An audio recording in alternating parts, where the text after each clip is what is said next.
Sveiki visi, taigi į mano kolekciją atkeliavo iš Šiaulių puikus radijukas Normandie Göteborg 3.120a toks pavadinimu, bent jau pagal radiomuseum.org duomenis, ir šita radija buvo gaminama Vokietijoje 1972-1973 metais, bent jau patikimi tokie duomenys. Turi nemažą kiekį AM diapazono juostų ir taip pat FM. Taigi puikiai šiuolaikinį FM jūs galite klausyti.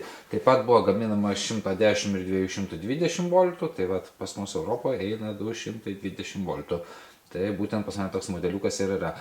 Svoris jo yra nedidelis, 3 kg, korpusas, kaip matot, medinis, tai vat radijukas visai nuostabus.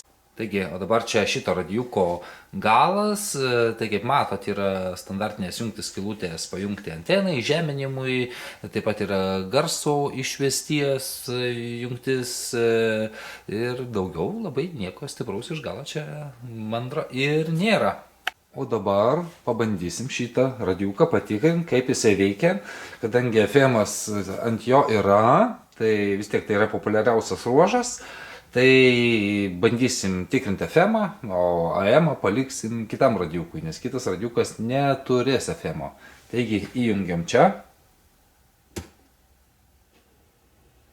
Užsidedam biškį garso. Čia yra garso tembro reguliavimo svertis, kaip girdit. Storiau, ploniau. Tai va, tada mygtukai yra visiems šitiem ilgiem, vidutiniam, trumpiem ir būtent tas UKV, taip vadinamas FM-as. Tai va, bandysim eksperimentuoti ir tikrinti, kaip šitas radijukas veikia. Bandau sukti FM-ą ir žiūrėti, kas čia gaunas.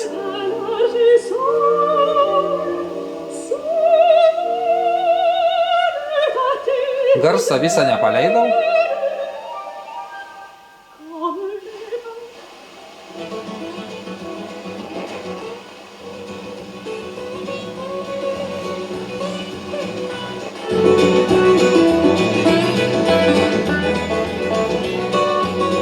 Skamba iš tikrųjų gan maloniai. Radijas nėra didelis, kaip matot. Kolonėlė irgi nėra didelė montuota. Iš tikrųjų, dar įdomumui turiu tokią 50 cm liniuotę. Tai va, ją pridėjus. Nu, čia truputėlį gaunasi virš 50 cm, kadangi dar yra šiek tiek zonos. Tai va, kaip matot, radijuko ilgis apie kokie 53 cm. Kažkas panašaus. O plotis tikrai nėra didelis, plotis tik 15 cm. Ir aukštis apie 13,5 cm. Kaip matot, gabaritai tikrai nėra dideli, kaip pagal to laiko radiją.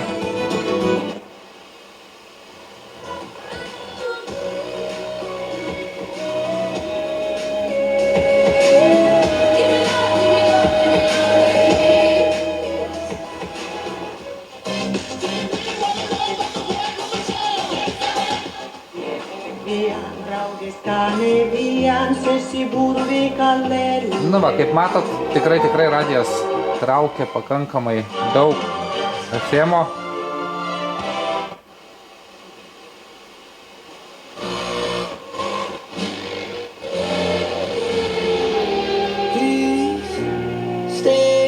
Nu va. Pabandam pareguliuoti. Kaip matot, nuėmiau aukštus. Ir čia padidinau. Bet pastatykim per vidurį.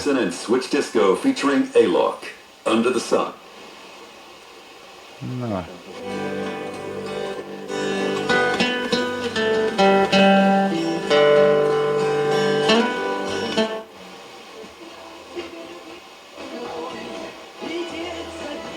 Taip, vienas radijo stotis, kai kurios traukia biškį tyliau, kitas garsiau. Matyt, irgi priklauso nuo to, kaip čia pas mus Zarasuose tos radijo stotis aplamai yra traukiamos.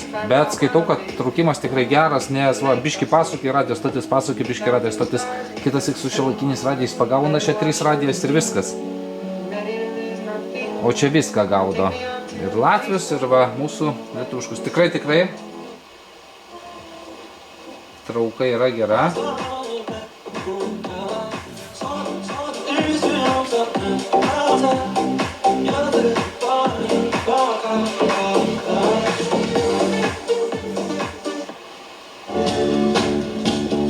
I just can't believe the wonder of this feeling too.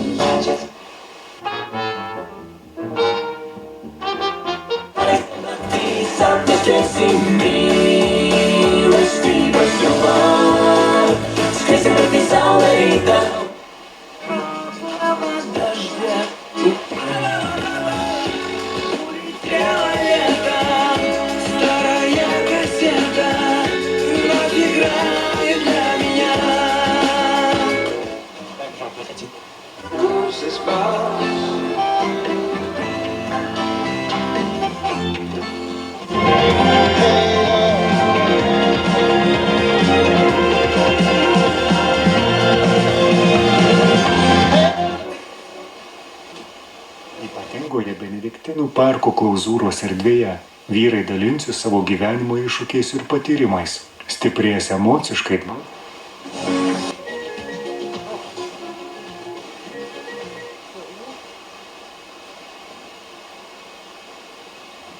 Nu ką, su FM turbūt tiek, o su kitais dažniais net nežinau, gal labai netikrinsiu, kitus dažnius paliksiu kitai radijukui, kadangi ten FM nėra. O šiaip ir šitos kitus irgi ruožus AM traukia, tai vat radijukas tikrai labai galingas, geras jo traukimas, tikrai man patiko, kiek esu išbandęs jau tų radijų, tokių vairių ten VF dar kažko. Tai skaityčiau, čia yra tikrai prie tokių rimtesnių radijukų, kurie tikrai pakankamai rimtai sugeba pagauti ir gan kokybiškai daug kanalų. O kaip ir minėjau, pas mus čia Zarasų rajone tų radijos stočių labai tokių gerai traukiančių ir nėra iš tikrųjų. O šitas radijukas visai puikiai su šita užduotim susitvarko. Taigi, o dabar čia yra kitas radijukas, jisai yra mažesnis. Dydis panašiai plotis aukštis joje atitinka panašiai į prieš tai buvusi Normendę tą radijuką, bet ilgiu jisai yra, kokių trečdalių trumpesnis, kaip matot, ir ant stalo jau vietos yra irgi daugiau. Taigi, trumpai apie šitą, tai jo pavadinimas labai įdomus, šitoj užrašyta pavadinimas, tai pavadinimas Minėta 0101.02, bet jau toks pavadinimas traktuojamas šito modelio. Vien skaičiukai tik tai, tai pagamintas truputėlį vėliau metais negu tas prieš tai buvęs, tai yra 1974 metais, bet šitas radijas turi tik AM ruožą. Tai yra tikrai skurtesnis savo galimybėm ir FM netraukia. Ir kaip suprantu, čia tais laikais, kai buvo tos dvi Vokietijos, tai ten tas buvo turbūt gaminamas FM-as, kadangi pagaminta viskas, tai labiau toj gal turbūt demokratiniai, kuri ta labiau vakarietiška buvo Europa, o šita turbūt, kadangi tik AM ruožas, kaip žinia, Tarybų sąjungoje FM-as tada dar nebuvo labai naudojamas ir naudojamas buvo AM-as, tai matyt čia, kaip sakant, socialistiniai rinkai ir buvo šitas radijas gaminamas. Ir to paseko jis buvo be FM-o. Maitinimas jo 220 voltų ir kainavo jisai 74 metais, kai buvo gaminamas 180 markių. Tai vat, apie tą prieš tai buvusį modelį negaliu pasakyti, kiek kainavo jisai markių, nes Radio Museum.org tam puslapį jokios informacijos nėra, kad tai pateikta, o šitas buvo pateikta. Tai vat, tai tiek informacijos. Svoris jo yra biški lengvesnis, jeigu prieš tai buvęs radijukas sveria 3 kg, tai šitas sveria 2,1 kg. Tai ką, šaunu aš jį tuo į rozetėlę ir bandysim testuoti, žiūrėti, ką jis čia AM-o sugebės ištraukti. Prieš tai kažkada bandžiau, tai traukia ir AM-ą visai neblogai. Aišku, dar apsukau parodyti galą, tai galas yra standartiškas, daug labai jungčių nėra, išeina maitinimo kabelis, kurį kišam į rozetę, ir taip pat antena ir žeminimas. Viskas, jokios išvesties net jungčių į papildomus kažkokius garso prietaisus, jokių jisai neturi. Tai va, modelis tikrai labai paprastas, korpusas, jeigu to buvo medinis, tai čia yra plasmasė, pagamintas grinai iš plasės. Tik tai galinis skydelis toksai, toks sunku pasakyti iš kokios medžiagos, lyg tai ne plasmasė, labiau į tokią kaip fanierą ar panašiai. Taigi, radijukas pajungtas į elektrą, bandom tikrinti. Įsijungia irgi taip pat sukomuoju jungikliu. Aha, ir dabar yra mygtukas MV ir KV. Tai čia dabar yra vienas įspaustas, tai dabar turbūt bus arba MV, arba KV, tiksliai nežinau. Pasididinam garsą ir bandom kažką greitai ieškoti.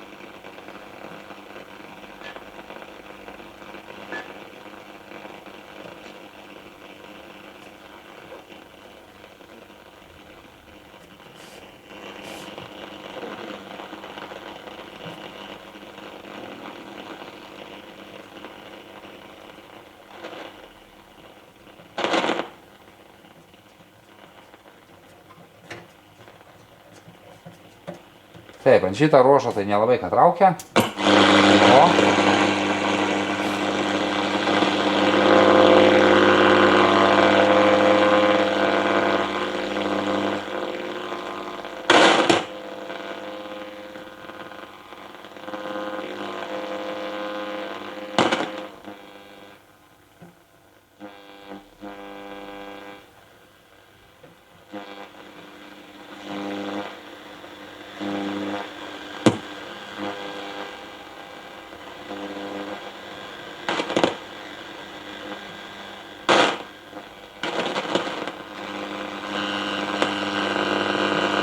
Aha.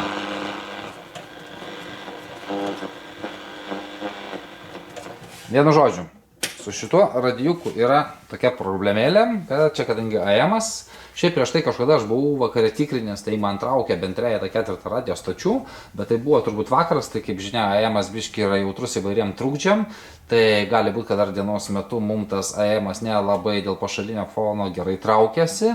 Kitas dalykas, šiandien ateina pranašojama kaip toks škvalas, audra, nežinau kaip čia kitoj Lietuvos daly. Tai vat ir dabar, kai jau čia ūkinį šitos radijos sekundų filmuosiu, tai mačiau, kad nuo vakarų pusės, ten nuo Panevėžio, nuo Klaipėdos tos pusės, link Zarasų tikrai pas mus čia mėlynuoja dangus. Tai gali būti, kad gretimai jau netoli tie tokie, kaip sakant, žaibuojantis, perkuniuojantis, taip toliau debesis, gali būti, kad sukelia papildomą foną ir mums dabar gadina tą radio stoties traukimą. Tai va tai kaip ir pademonstruoti nieko dėja su šitų radijukų neišėjo, nors tikrai dar prieš porą dienų, kai tikrinau, kai juos tik tai gavau, tai tikrai šitas radijas man vakare puikiai bent 3 radio stočių kažkokių, ten porą rusiškų, porą ten kažkokių kinietiškų ar ispaniškų, net nežinau, kažką tikrai traukė. Tai nežinau, jeigu kažkam bus įdomu, spauskit laikiuką, rašykit komentarą, kad noriu ir aš pabandysiu, kada bus geresnis oras, koks vakaras pafilmuoti atskirai vieną va šitą radiją ir pabandysiu pagaudyti kažkokių radio stočių. Taigi šiam kartui trumpai tiek apie tokius pirkinius į savo kolekciją. Tai vat pirmieji pirkiniai kolekcija. Vieną, kaip ir minėjau, tą Normandy iš video galite matyti, turiu nuo seniau radijuką. Turiu dar tokį defuką, tai gal apie jį kažką nufilmuosiu ir dar čia gavau tokį Philipsą, visai seną 7-8 metų magelį kasetinį su radija. Tai vat dar aš jį apsitvarkysiu, biškį prasivalysiu ir pabandysiu irgi sekančiuose video pademonstruoti, kaip veikia radijas ir kasetė ant to seno 7-8 metų gamybos magnetofono. Taigi, spaudžiam dar kartą laikiuką ir iki sekančių video. Iki!